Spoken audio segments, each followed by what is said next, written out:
छट जाएगा, फिर मुस्कुराएगा इंडिया। नया सवेरा लेके आएगा, फिर मुस्कुराएगा इंडिया। पीछे न हटेंगे, बाजी हम जीतेंगे। आएंगे अच्छे दिन, मुश्किल दिन बीतेंगे। सारा अंधेरा छट जाएगा, फिर मुस्कुराएगा इंडिया।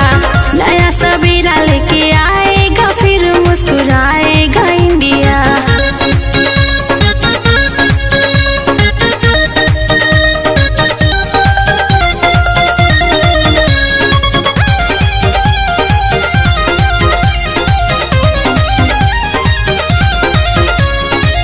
हमने जो देखे थे अपने सपने पूरे होंगे, पूरे होंगे वो सारे जो काम अधूरे होंगे।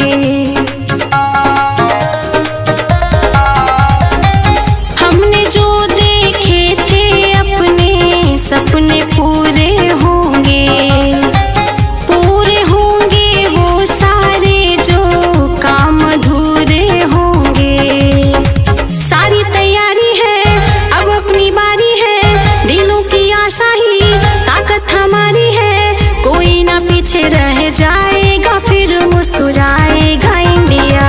नया सवेरा लेके आएगा, फिर मुस्कुराएगा इंडिया।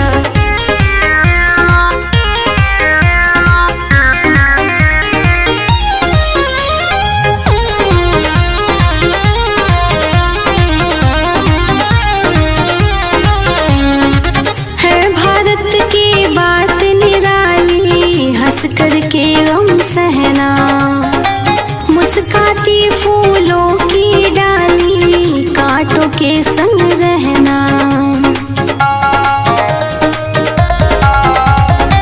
है भारत की बात निराली, हंस करके गम सहना।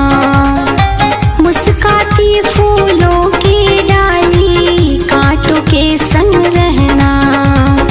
वादों पे चलते हैं, ख्वाहिश में पलते हैं, हट जाते हैं रोज